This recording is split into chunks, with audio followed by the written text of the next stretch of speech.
y Carlos Paredes, que ha hablado ya en 2 o 3 oportunidades con nosotros, es un gran periodista peruano, y con él queremos conversar y que nos diga cómo está la situación. Hola Carlos, gracias por atender una vez más.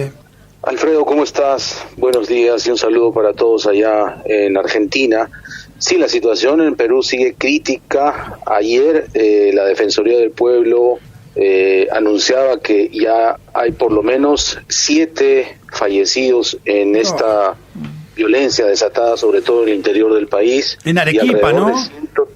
Sí, en Arequipa, en Apurímac, que es la región de origen de la presidenta Dina Boluarte, y en general en buena parte del interior del país, en el norte también, en la zona agroindustrial de Trujillo, Pirú, se han desatado no solo manifestaciones violentas, sino ataques a la propiedad pública y privada. Se han tomado empresas agroexportadoras. En Arequipa se tomó una planta lechera de propiedad de un grupo económico importante peruano. Mirá vos. Se han tomado los aeropuertos de Arequipa, de Apurímac.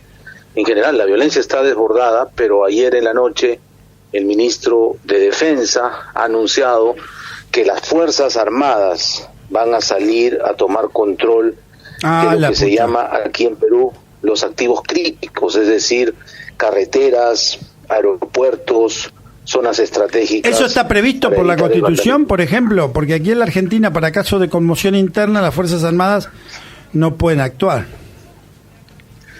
Sí, la Constitución prevé el estado de emergencia o estado de sitio y se autoriza el ingreso de las Fuerzas Armadas, no para el control de la seguridad ciudadana, sino para resguardar lo que acá se llama activos críticos.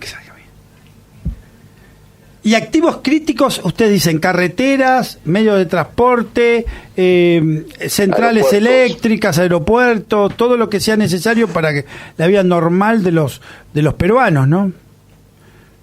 Sí, es verdad. Las plantas que nos proveen de agua potable, las estaciones eléctricas, telefónicas, de telecomunicaciones, por ejemplo, las estaciones de medios de comunicación. Acá en Lima hay una zona, el cerro en Chorrillos, donde están, por ejemplo, claro, las antenas de los principales medios de comunicación, que también van a ser resguardados, ¿no? Carlos, y las Fuerzas Armadas, sí. Digo, no sé si en su conjunto, cada una de las fuerzas, ¿le responde a la presidenta? Sí, hay un acatamiento constitucional a la presidenta, porque hay que decirlo, Alfredo, la presidenta Dina Boluarte ha sido vicepresidenta de Pedro Castillo, elegida en la misma plancha presidencial el año pasado. Lo que hay es lo que en la Constitución peruana se prevé como la sucesión constitucional. La Constitución dice si el presidente es destituido por alguna razón prevista y a él se le ha destituido por dar un autogolpe de Estado, y el Congreso ha votado alcanzando 101 votos sobre 130, a pesar de que hay algunos con licencia, con votos de los propios partidarios de Perú Libre, que es el partido en el gobierno, ¿no? Así que sí tiene legalidad, constitucionalidad. Lo que no está teniendo todavía la presidenta es legitimidad en un sector de los peruanos de provincias que la consideran usurpadora, que creen que tienen que liberar a Castillo, que casi lo consideran un preso político. Y lo que dicen las Fuerzas Armadas es que están acatando escrupulosamente el orden constitucional. ¿Vos crees que una salida puede ser que finalmente vaya a alguna embajada o salga del país, o crees que finalmente lo van a enjuiciar? Yo creo que aceptar un asilo de Pedro Castillo sería un acto tremendo de impunidad. No por el golpe de Estado o autogolpe que finalmente quedó en una intentona, ¿no?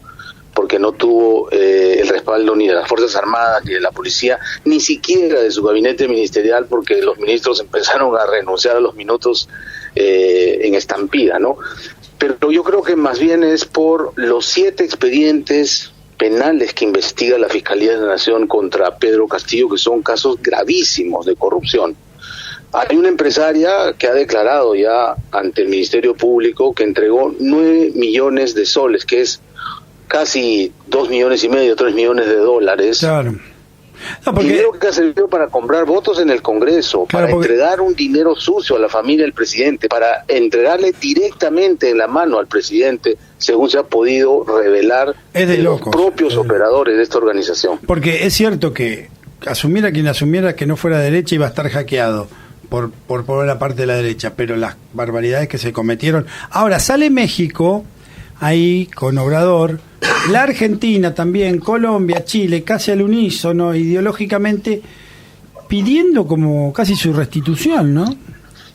¿No conocen lo que pasó? Sí, cambiando en 180 grados su posición inicial, ¿no? Exacto. Porque al principio reconocieron la transición constitucional, incluso la Organización de Estados Americanos, que mandó una misión observadora a Perú 2 semanas antes, condenó el golpe de Estado, el autogolpe de Castillo, ha aceptado la presidencia de Dina Boluarte, pero yo creo que más por un criterio absolutamente ideológico, porque Andrés Manuel López Obrador se considera el padrino político de Castillo, lo ha defendido varias veces. Claro.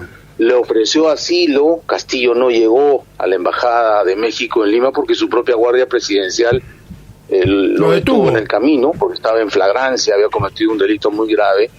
Así que él, me parece, AMLO, ha convencido a sus colegas de Argentina, de Colombia y obviamente de Bolivia, que tienen la misma ideología, están en el mismo grupo, para desconocer a la presidenta Dina Boluarte, cosa que ha sido respondido por un comunicado de la Cancillería peruana. Algunos lo consideran un poco tibio, diplomático, hubieran querido que sea más contundente, pero que en pocas palabras le han dicho: les pedimos que no se metan en asuntos internos del Perú, ¿no? Carlos, muchísimas gracias por este contacto, y esperemos que las cosas se vayan solucionando allí en tu país. Muy amable. Gracias a ti, Alfredo. Saludos hasta allá. Adiós. Hasta Carlos la próxima. Paredes, periodista de Perú, y la situación que es complicada porque